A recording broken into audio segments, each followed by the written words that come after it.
السلام علیکم دوستوں، my name is Ali Ahmed Abbasi and welcome to my YouTube channel global entertaining.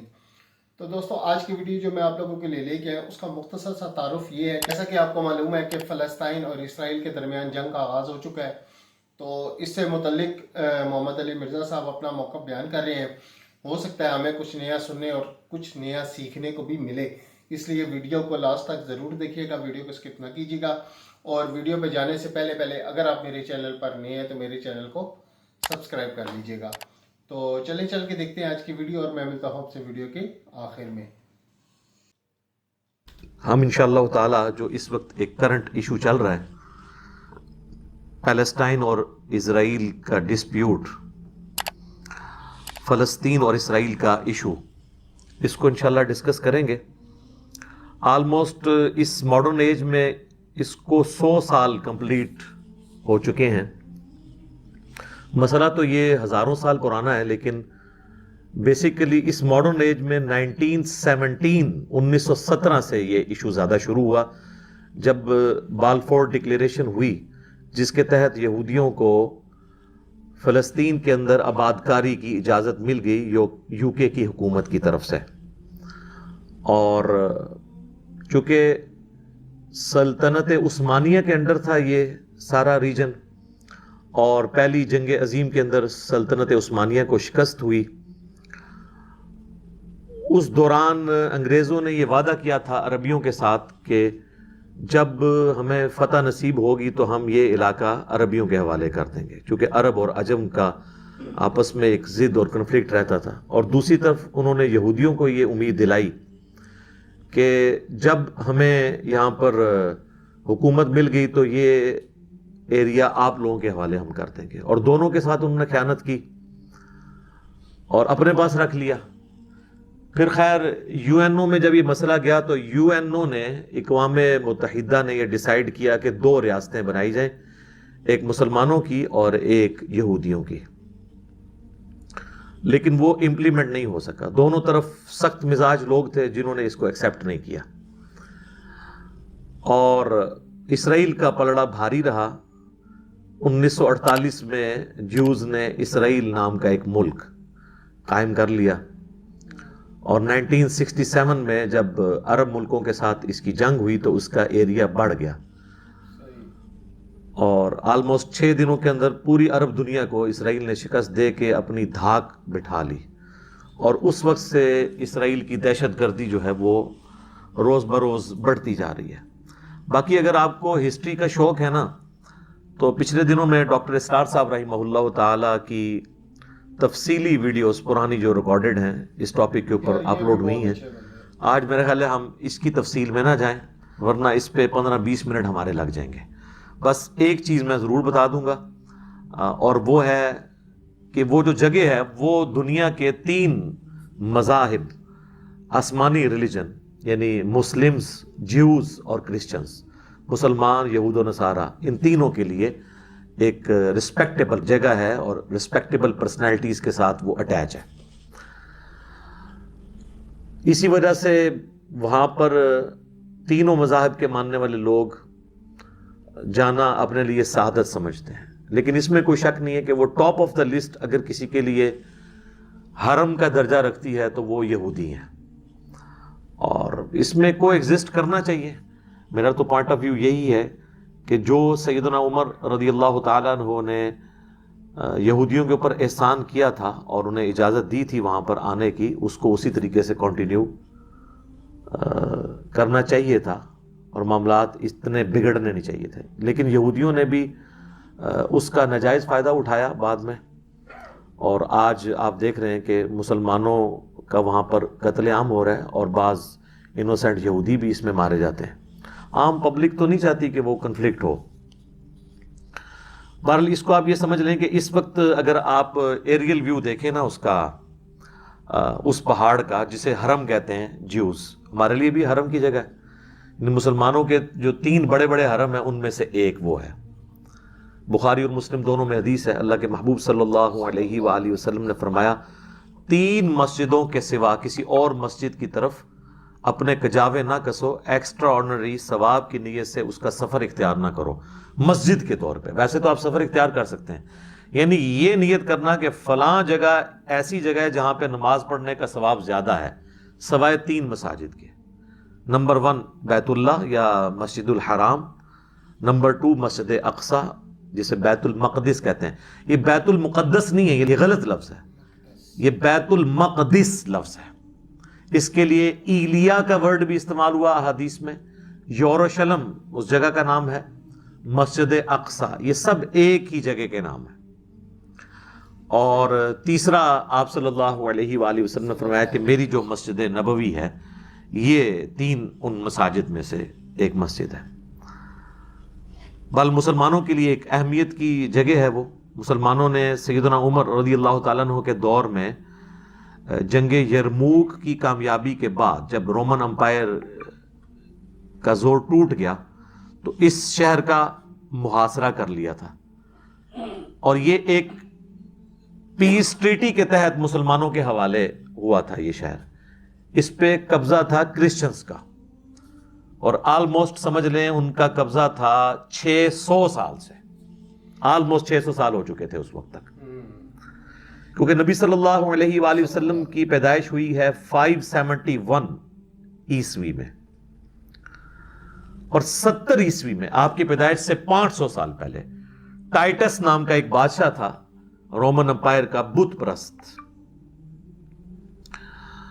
جس نے یروشلم کے اوپر حملہ کیا. 1,33,000 یہودیوں کو ایک دن میں اس نے قتل کیا، اور اتنوں کو ہی اس نے قیدی بنایا، اور باقی لوگوں کو وہاں سے نکلنے کا موقع مل گیا. ان کا ڈائسپورا شروع ہو گیا جسے کہتے ہیں انتشار، یعنی پوری دنیا میں پھیل جانا. تو یہ مختلف ملکوں میں جا کے آباد ہوئے ہیں، ان کو کسی ایک جگہ کسی نے رہنے نہیں دیا. اس لیے ان کی خواہش تھی کہ ہم اپنے اسی مسکن کی طرف واپس جائیں جو ہمارے آباء و اجداد کا مسکن ہے، سیدنا ابراہیم علیہ السلام کا، سیدنا اسحاق علیہ السلام کا. اور بالآخر ان کی کوشش آ کے یہ سلطنت عثمانیہ کے ٹوٹنے کے بعد کامیاب ہوئی، بلکہ سلطنت عثمانیہ توڑوائی ہی اس لیے گئی کہ تاکہ ان کو ایک موقع مل جائے. بہرحال سیدنا عمر کے دور میں جب یہ مسلمانوں کے حوالے ہوا تو سیدنا عمر نے اس کو انٹرنیشنل سٹی ڈکلیئر کر دیا کہ یہودیوں کو بھی اجازت ہے یہاں پر آنے کی، لیکن ٹریٹی میں یہ لکھا گیا عیسائیوں کی طرف سے کہ یہاں پہ یہودی آباد نہیں ہو سکتے، کیونکہ یہودی اور عیسائی آپس میں آپ سمجھ لیں 180 ڈگری کنفلکٹ ہے. عیسائی جس شخص کو اللہ کا بیٹا مانتے ہیں، یہودی کہتے ہیں کہ نعوذ باللہ وہ دجال تھا. تو اب یہ ان دونوں کا آپس میں اتفاق تو ہو ہی نہیں سکتا کسی صورت، اور یہ آپس میں لڑتے بھی تھے.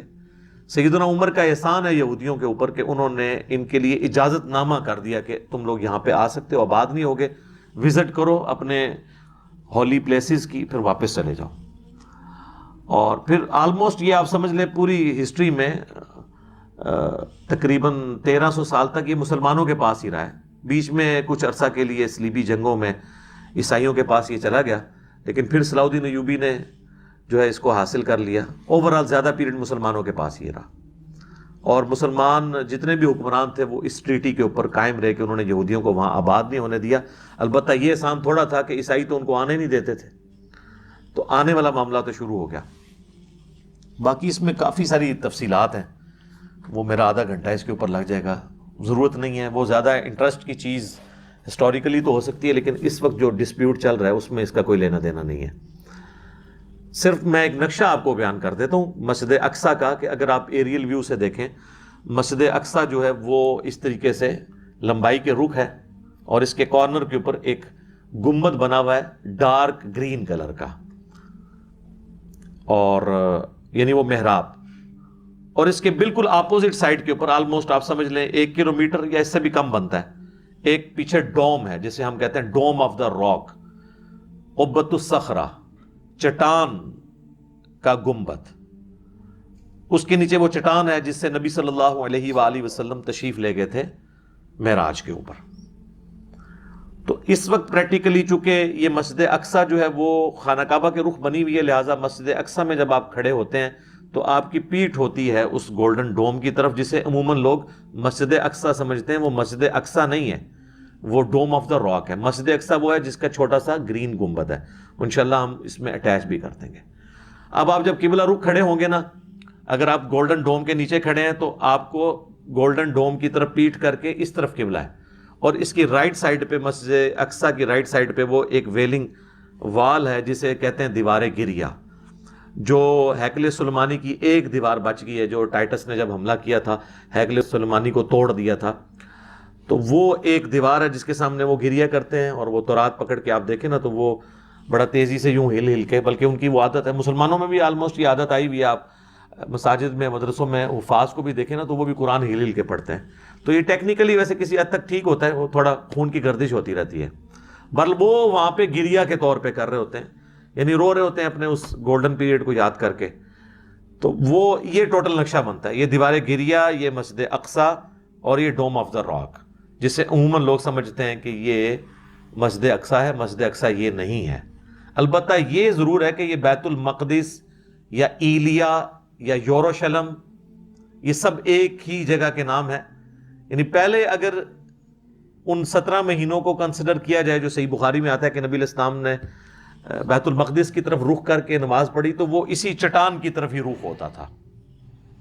مسجد اقصی اس وقت جو آپ کو نظر آ رہی ہے نبی علیہ السلام کے مبارک زمانے میں نہیں تھی، یہ بعد میں بنی ہے. اسے ایک دور کی مسجد کے طور پہ ایک لفظ استعمال ہوتا ہے اقصی، تو دور کی مسجد. بیسیکلی وہی ڈوم آف دا راک جو ہے نا، وہی ایک سمجھ لیں آپ قبلہ ہوتا تھا، وہ چٹان ہی. جس طرح خانہ کعبہ شریف میں بھی آپ چلے جائیں تو ایک چوکور عمارت ہی ہے، اس کے اندر کچھ پڑا تو نہیں ہوا، ایک اللہ نے ڈائریکشن مقرر کر دی ہے. اور بخاری و مسلم دونوں میں حدیث ہے، حضرت ابو ذر غفاری رضی اللہ تعالیٰ عنہ نے نبی علیہ السلام سے پوچھا کہ دنیا میں سب سے پہلے کون سی مسجد بنائی گئی تھی؟ تو نبی صلی اللہ علیہ وآلہ وسلم نے فرمایا مسجد الحرام. تو انہوں نے پوچھا اس کے بعد، تو آپ نے فرمایا مسجد اقصی، یعنی وہ یوروشلم یا ایلیا. اور پھر انہوں نے پوچھا کہ ان دونوں کے درمیان کتنا گیپ ہے ٹائم کا؟ تو آپ نے فرمایا 40 سال، یعنی یہ 40 سال بعد بنی ہے.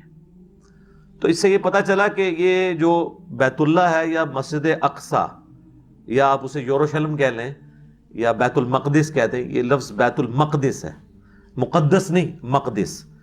تو یہ یعنی حضرت آدم علیہ السلام کے زمانے سے ہی ایگزسٹ کرتے ہیں.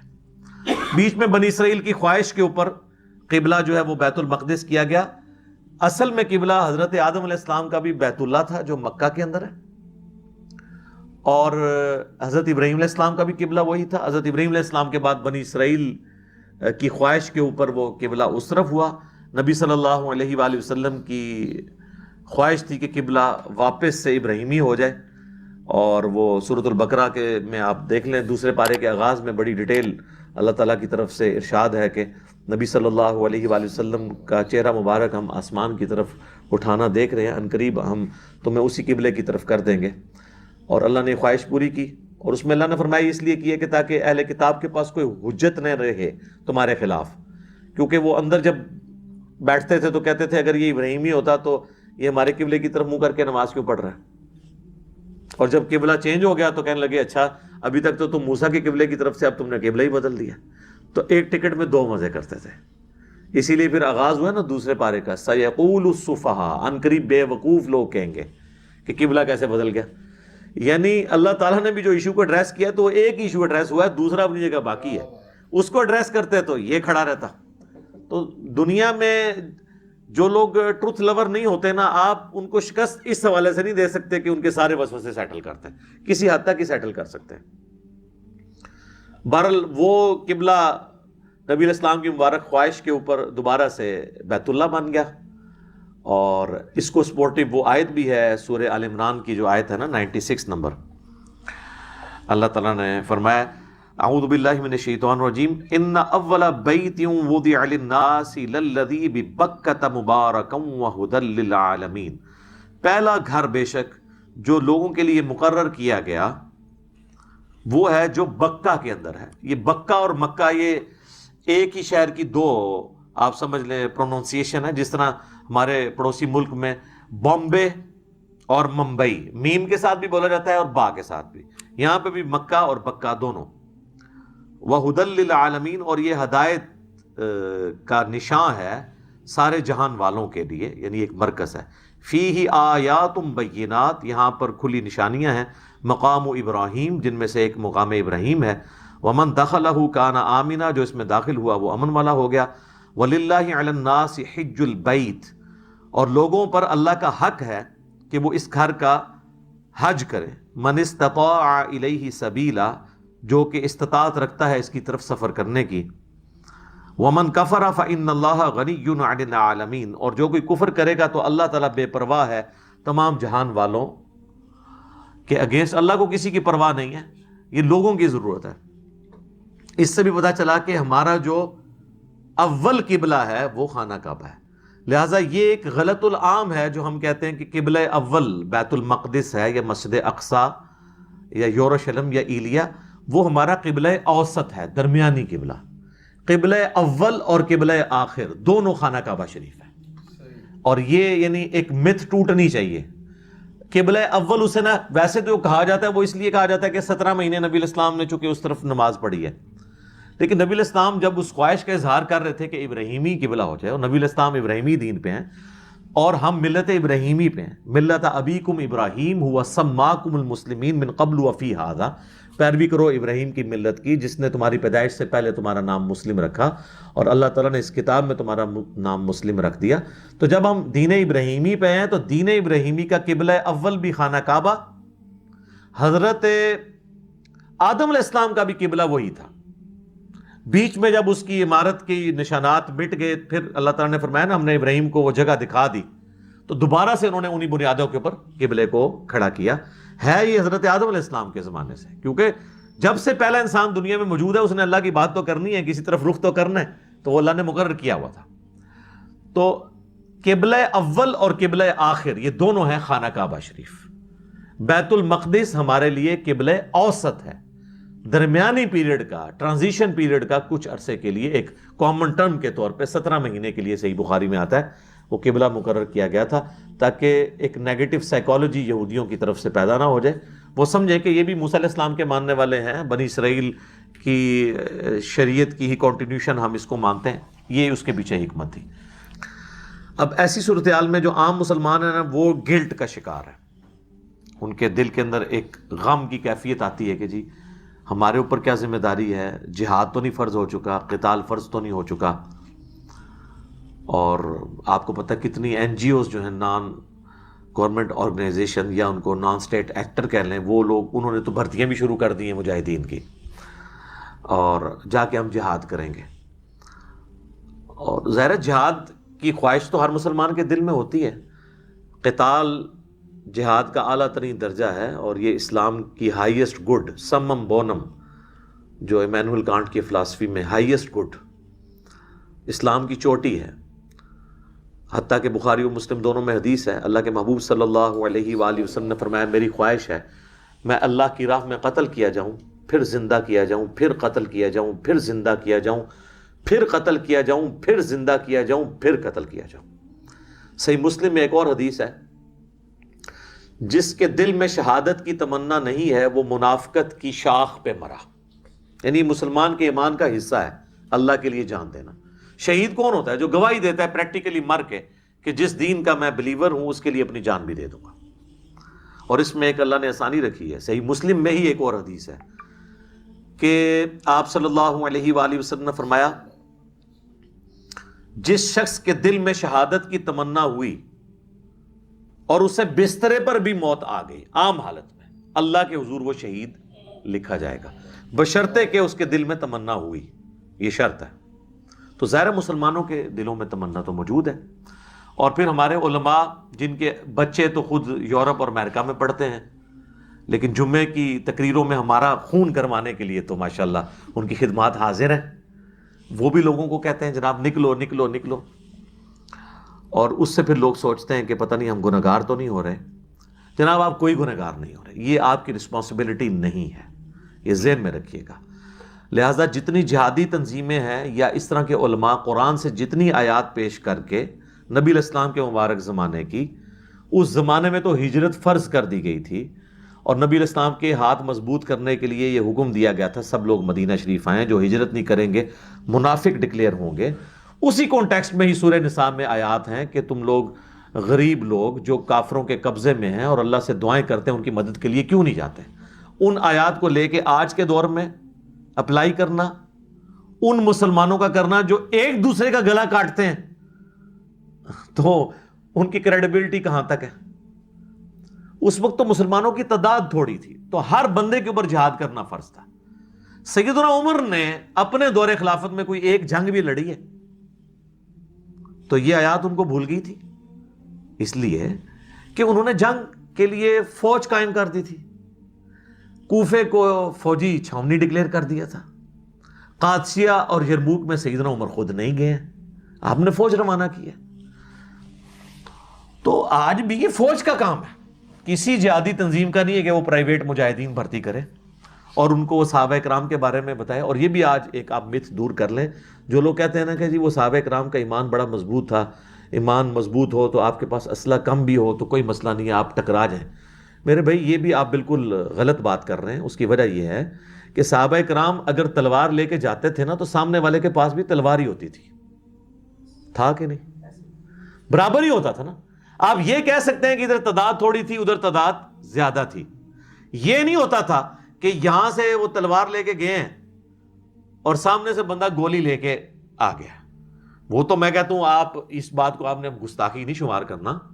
چلے میں صحابہ کرام کی مثال نہیں دیتا ہوں، میں کہتا ہوں بہت پارسا قسم کے علماء بزرگان دین یا ان سے بھی بڑے مرتبے کے 1,00,000 لوگ بھی لے ہیں اور سامنے ایک یہودی فوجی کھڑا ہو جس کے ہاتھ میں کلاشن کوف یا اس سے کو لیٹسٹ اسلحہ ہو، یہ سارے تلواریں اٹھائی رہ جائیں گے، تو یہ لاکھوں کی لاشیں ہی آپ اٹھا کے لے کے آئیں گے، ایک یہودی ان سب کو مار دے گا۔ لیکن صحابہ کے زمانے میں یہ نہیں تھا۔ اگر وہ رومن سے یا پرشین سے لڑے ہیں نا تو ایک تلوار کے مقابلے پہ دوسرا جب بندہ آتا تھا تو ایک تلوار کے مقابلے پہ ایک تلوار ہوتی تھی، 1 to 1 مقابلہ ہوتا تھا۔ یہاں پہ آپ ڈنڈے، لاٹھیاں، زیادہ سے زیادہ کوئی رائفل اٹھا کے لے جائیں گے، ان کے پاس لیزر گائیڈڈ گنیں ہیں، ایئر سٹرائکس ہیں ان کے پاس۔ تو لہذا یہ بھی کہانی کرانی آپ اپنی عوام کو بند کرتے ہیں۔ صحابہ کرام اور ان کے مخالفین ایک جوڑ کے تھے لڑائی میں، دونوں کے پاس ایک طرح کا اسلحہ تھا، ورنہ مجھے بتائیں آپ 1,00,000 بھی آپ تلوار والے لیں، سامنے سے ایک بندوق والا آ جائے وہ سب کو مار کے چلا جائے گا، قریب آنے ہی نہیں دے گا۔ تو یہ بالکل مثال دینا غلط ہے۔ لہٰذا آپ لوگ گلٹ فیل نہ کریں، یہ ایک باقاعدہ پوری ٹریننگ کے ساتھ جو فوجی لوگ ہیں جن کو آج کی ٹیکٹکس پتہ ہیں وہی لوگ ہی جا کے میدان جنگ میں لڑ سکتے ہیں، باقیوں کی تو آپ کو لاشیں اٹھانی پڑ جائیں گی، الٹا وہ آپ کے لیے مصیبت بن جائیں گے جو چلے جائیں گے۔ اور بعض لوگوں کا دھندا کھل جائے گا کہ وہ غائبانہ نماز جنازہ پڑھا کے چندہ اکٹھا کریں گے، کئی لوگوں کی روٹی روزی بھی کھل جائے گی اس کے اوپر، اور ان کی روٹی روزی کھولنے کے لیے سب کچھ کر رہے ہوتے ہیں۔ تو میں گورنمنٹ سے بھی، ریاستی اداروں سے بھی ریکویسٹ کروں گا ان کے اوپر کڑی نظر رکھیں جو یہ اس قسم کی جہادی بھرتیاں کر رہے ہیں۔ میں نام نہیں لیتا، آپ کے سامنے علماء کی ویڈیوز آئی ہوئی ہیں جی، 5 لاکھ بندے جی وہ طیب اردگان کو کہہ رہے ہیں جی 5 لاکھ بندہ میں دینے کے لیے تیار ہوں، ٹھیک ہے جی۔ اور بھائی 5 لاکھ کیا، تم 5 کروڑ بھی لے ہو کچھ نہیں کر سکتے جب تک مقابلے پہ ایٹ لیسٹ اس کے قریب کا اسلحہ نہ ہو۔ اور یہ جو آپ کو کہانی کراتے تھے نا صحابہ والی، وہ بھی میں نے آج آپ کو بتایا، وہ بھی بالکل 2 نمبر بات ہے۔ حضرت خالد بن ولید اگر تلوار لے کے گئے ہیں نا رومن امپائر کے خلاف، تو سامنے سے بھی جو جرنیل ہے اس کے ہاتھ میں بھی تلوار ہی تھی، یہ نہیں تھا کہ اس کے ہاتھ میں ریوالور تھا۔ اور پھر بھی حضرت وہ خالد بن ولید نے جو ہے وہ تلوار کے اوپر گولی روک لی تھی، جس طرح وہ آپ کا وہ سلطان رائی جو ہے بیلچے کے اوپر گولیاں روک لیتا تھا، اس طرح نہیں ہوتا۔ تلوار کے مقابلے تلوار تھی، برابر کا جوڑ تھا۔ آج نہیں ہے نا یہ برابر کا جوڑ، آج ہم تلوار یا ڈنڈے لے کے چلے جائیں سامنے سے تو وہ بھون کے رکھ دیں گے، اور ایئر سٹرائک کریں گے تو کارپیٹ بمنگ کر کے سب کچھ۔ یہ میں آپ کو ڈرا نہیں رہا، میں ریالٹی بتا رہا ہوں، یہ حقیقت ہے۔ اور یہ جو آپ کو وہ کہانیاں کروا رہے ہیں نا، اور پھر وہ اشعار پڑھتے ہیں کہ جناب وہ میں نہیں کرتا، پھر وہ کہہ دے کہ کسی کی توہین کر دی ہے اس کا شعر پڑھ کے، ان کو شعروں تک رہنے دیں، ریالٹی اس سے بالکل ڈیفرنٹ ہے، ٹھیک ہے۔ اور انہی چیزوں کا خیال سلطنت عثمانیہ نے نہیں رکھا تھا، اسی وجہ سے وہ آلموسٹ 3 براعظموں میں پھیلی ہوئی سلطنت، اس کے مقابلے پہ کچھ بھی نہیں تھے یہ گورے، انہوں نے ملیہ میٹ کر کے رکھ دی کیونکہ انہوں نے وقت کے تقاضوں کا خیال نہیں رکھا۔ یہاں پہ علماء اور بزرگان دین بس یہی دعائیں کرتے رہ گئے کہ دشمن کی توپوں میں کیڑے ڈال جائیں۔ ان کو کیا پتا تھا کہ کیڑے تو توپوں میں نہیں ڈال سکتے نا میرے بھائی، ٹھیک ہے نا۔ تو یہ انہی چکروں میں رہے. کسی نے کہہ دیا کہ جی یہ جو اسلحہ یوز کر رہے ہیں اس میں خنزیر کی چربی استعمال ہوتی ہے. ٹھیک ہے یار, تسی اس اسلحے دے اوتے کھلو کے نماز پڑھنی ہے. تو اس طرح کی باتیں کر کر کے نا سلطنت عثمانیہ کی ناکامی کی چند بڑی وجوہات میں سے ایک یہ بھی تھی کہ وقت کے تقاضے وہ نہیں بھانپ سکے تھے. تو ان چیزوں کو بھی دیکھنے کی ضرورت ہے. یہ جو آپ کو کہتے ہیں نا جی چڑھ دوڑے ان کے اوپر, کچھ بھی نہیں ہونا میرے بھائی. اس طرح کرنے سے کچھ بھی نہیں ہونا. آپ عقل کے ناخن رہے, جو صحیح بات ہے. باقی عوام الناس تو میرے بھائی ذمہ داری پوری کر رہی ہے. ہم صابن کی ٹکیا سے لے کر, اپنی ماچس سے لے کے, اپنے موٹر بائک کے پٹرول سے لے کر, ایک ہمارے ناردرن ایریا کی چوٹی پہ بیٹھا ہوا ایک غریب آدمی جس کے لیے 1 لیٹر مٹی کا تیل خریدنا بھی ایک ایشو ہے, اور وہاں پہ وہ لکڑیاں جوڑ کے اس پہ مٹی کا تیل ڈال کے اپنی ہنڈیاں پکاتا ہے, وہ بھی اتنا ہی ٹیکس دے رہا ہے مٹی کے تیل کے اوپر جو یہاں پہ ہونڈا سیوک والا دے رہا ہے. یا وہ اور کون سی گاڑیاں آج کل جو مولیوں کی نظر آ رہی ہیں, V8 فارچون, من تو نام ہی نہیں آتے, اللہ شکر ہے میرے کو موٹر سائیکل ہے جی, کیا فارچونر کو غلطی نہ کرنا ہے, وہ بھی انہیں ہی ٹیکس دے رہے ہیں. جب یہ حالت ہے تو یہ سارے کا سارا ٹیکس جو لوگ کہتے ہیں ٹیکس نہیں دیتے, 40 انڈائریکٹ ٹیکسز ہیں جو ہر پاکستانی دے رہا ہے. آپ اس کی جیب سے اس کی اجازت کے بغیر نکال رہے ہیں. 40 کے قریب ٹیکسز, ہر چیز کے اوپر تو ٹیکس لگا ہوا ہے. تو یہ ٹیکسز سے ہی ہمارے ریاستی اداروں کے بجٹ میٹ ہو رہے ہیں. تو ہر پاکستانی آلریڈی جہاد میں حصہ ڈالے ہوئے ہیں. فوج میں بھی تو سارے بندے تو نہیں آگے جا کے لڑتے. آگے جو جا کے لڑ رہا ہے وہ یہ کہہ سکتا ہے یہ پیچھے جو دوسرا فوجی روٹیاں لگا کے بھیج رہا ہے اس کی کوئی قربانی نہیں جہاد اور قتال میں. بھائی وہ روٹی نہ بھیجے تو بھوکا مر جائے گا آگے, اس کی بھی ذمہ داری ہے. اور جو روٹیاں لگا رہا ہے نا اس کو آٹا کون پرووائڈ کر رہا ہے, ایندھن کون پرووائڈ کر رہا ہے, اس کو مہینے کا خرچہ کون دے رہا ہے؟ میں اور آپ اپنے ٹیکسز کے ذریعے. لہٰذا ہم بالکل عہدہ براں ہیں اس حوالے سے. عوام الناس کی ذمہ داریاں کیا ہیں وہ میں اینڈ پہ بتاؤں گا. اس حوالے سے کوئی عوام الناس کی ذمہ داری نہیں ہے کہ وہ گھر بیٹھ کے تو گلٹ فیل کرے اور کسی وہ جہادی تنظیم کے ہاتھ لگ جائے, اور کل کو FATF کی جو تلوار لٹک رہی ہے وہ لٹکتی ہوئی تلوار کسی بھی وقت پاکستان کے اوپر گر سکتی ہے. ابھی تو لٹک رہی ہے, اور پچھلے 1 دہائی کے اندر آلموسٹ ہم نے جو فوجی آپریشنز کے ذریعے کامیابیاں حاصل کی ہیں, خصوصاً ضرب عصب اور رد الفساد کے ذریعے, وہ ساری ہماری فوج کی قربانیاں پھر 0 سے ملٹیپلائی نہ ہو جائیں. یہ دوبارہ سے ایک یہ جو معاملہ اب شروع ہے, ان کو جو انٹری مارنے کا موقع مل گیا ہے نان سٹیٹ ایکٹرز کو. تو اس حوالے سے یہ ساری باتیں یعنی کرنا ضروری تھی. تلخ کئی ایک چیزیں ہیں جو ڈسکس کرتے وقت بعض اوقات مجھے بھی یعنی فیل ہو رہا ہوتا ہے کہ جب کوئی ایک نیا بندہ دیکھے گا وہ کہے گا یار یہ کس قسم کی باتیں کر رہا ہے, لیکن حقیقت یہی ہے.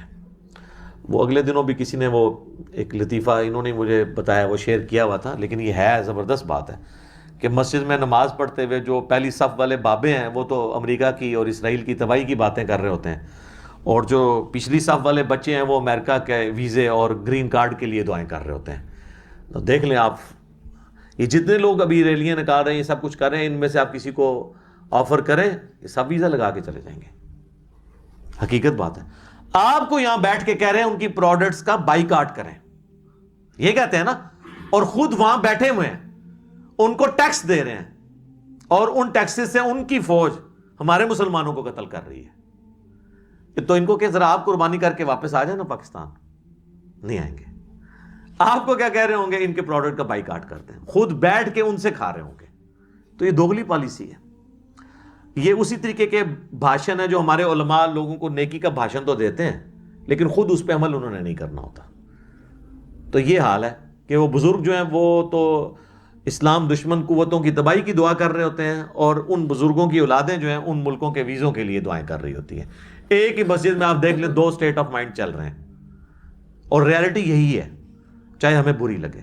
اس سے بھی تلخ بات یہ ہے کہ میں اکثر کہتا ہوں کہ آپ کی والدہ یا آپ کی بیوی یا آپ کا بچہ ہاسپٹل میں ایڈمٹ ہو اور آپ کو ڈاکٹر کہے کہ یہ ایک ٹیکہ ہے جس سے اس کی جان بچ سکتی ہے, اور آپ مارکیٹ میں جائیں میڈیکل سٹور میں, ایک طرف وہ نکالے یہ اسرائیل کا یا فرانس کا یا امریکہ کا بنا ہوا ٹیکہ ہے, اور دوسری طرف مفتی اعظم پاکستان کا ہے, اور اس پہ تصویر بھی مفتی اعظم کی بنی ہوئی ہو.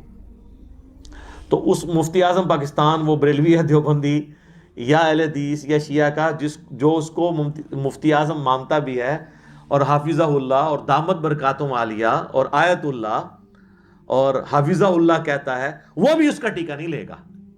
وہ کہے گا بھائی جی رہن دو اے ہی دیو منو. پھر پروڈکٹ کا بائیکاٹ کیسے ہو سکتا ہے؟ یا تو آپ اس لیول کی پروڈکٹ لے آئیں, پھر ہم بھی کہیں گے کہ بالکل پروڈکٹ کا بائیکاٹ کریں. یہ ریالٹیز ہیں جن کو سمجھنے کی ضرورت ہے. اور اسی طریقے سے اکثر آپ سنیں گے مسلمانوں سے کہ یہ کافروں کی سازش ہے جی اسلام کے خلاف. میرے بھائی قرآن نے, پورے قرآن میں کہیں یہ رونا نہیں رویا گیا کہ کافروں کی سازش ہے اور اب رونا رو, نہیں.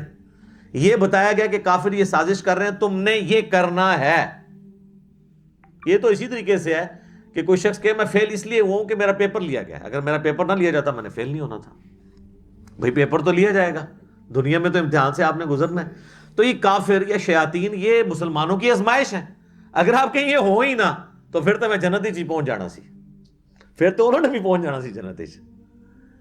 تو انہوں نے تو سازشیں کرنی ہیں. آپ کو یہ کہا گیا کہ آپ نے اللہ اور اس کے رسول کے ساتھ خیانت نہیں کرنی. عز و جل صلی اللہ علیہ وآلہ وسلم. اس کانٹیکسٹ میں ایک آیت ہے, سورہ آل عمران کی آیت نمبر ہے 139. یہ بڑی مشہور آیت ہے, یہ غزوہ احد کے کانٹیکسٹ میں نازل ہوئی تھی.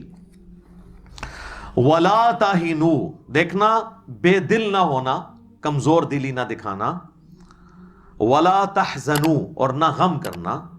وَأَنْتُمُ الْأَعْلَوْنَ إِن كُنتُم مُؤْمِنِينَ, تم ہی غالب رہو گے اگر واقع میں تم مومن ہوئے, بشرطے کہ مومن ہوئے.